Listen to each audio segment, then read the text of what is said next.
Se vienen las elecciones presidenciales de este 2023 en Argentina y una duda muy común es, bueno, ¿nos pasamos a dólares? ¿Nos mantenemos en pesos en el mercado local? ¿Invertimos? ¿Salimos de las inversiones?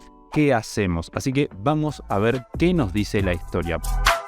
Para esto, rápidamente nos dirigimos a las pantallas y fijémonos lo que tenemos acá. Acá lo que hice fue marcar la volatilidad de cada uno de los años. Estamos en un gráfico que cada una de estas barritas que llaman velas, por si no lo sabías. Entonces cada una de estas barritas representa el movimiento que tuvo el precio, digamos, del peso contra el dólar cada año. Por lo que hice fue marcar la volatilidad que tuvo cada uno de los años electorales de específicamente elecciones presidenciales y no otro tipo de elecciones. Entonces, vamos a acercar un poco el gráfico y lo que podemos ver que tenemos primero marcado que es el año 2003. Son las primeras elecciones que yo marqué. En el año 2003, el dólar respecto al peso bajó un 12%. Es decir, en un año electoral, el dólar bajó, o sea, el peso se vio beneficiado, digamos, con respecto al dólar. Después, en el año 2007, las siguientes elecciones, 4 años después, tuvimos una suba del 2%, prácticamente una lateralización, porque una suba del 2% en un año prácticamente es insignificante.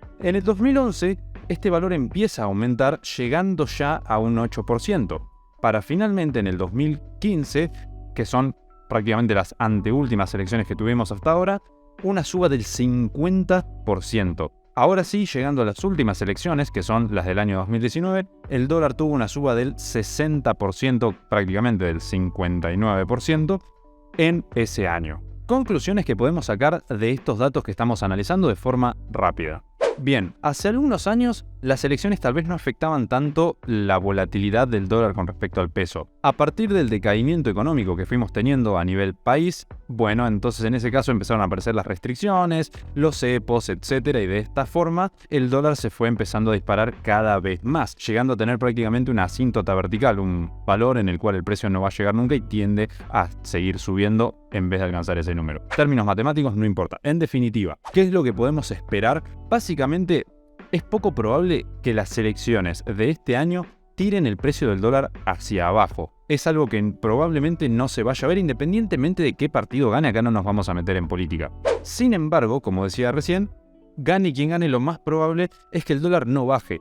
A lo sumo no habrá tanta suba o en tal caso quizás haya una lateralización en el mejor de los casos, lo cual también es bastante difícil de esperar. Por lo que, en cualquiera de los casos, el dólar probablemente sería un buen activo para refugiarse y para resguardarse ante cualquier tipo de cambio de volatilidad que hubiera acá en Argentina.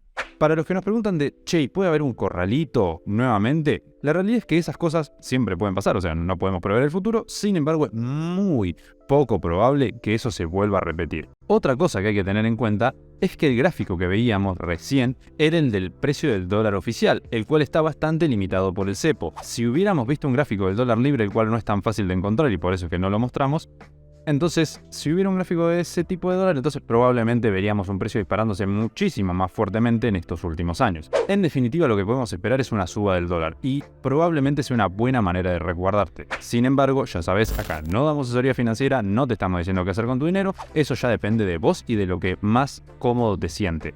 Una manera en la que muchos inversores deciden resguardar su capital es haciendo estrategias con opciones para que en caso de que el mercado ya sea que suba o baje, los inversores ganan igual. Ojo, si el mercado se queda más o menos planchado, o sea, lateral, no sube ni baja fuerte, entonces ahí es cuando se pierde, o sea, no hay una inversión que sea ganar en cualquier caso. Esta inversión es ganar si sube o si baja fuertemente. Si se queda en el medio, no. Pero eso lo tenés explicado acá en este video, el paso a paso y cómo se lleva a cabo, así que cualquier cosa ya lo tenés ahí. Desde ya, muchas gracias inversores.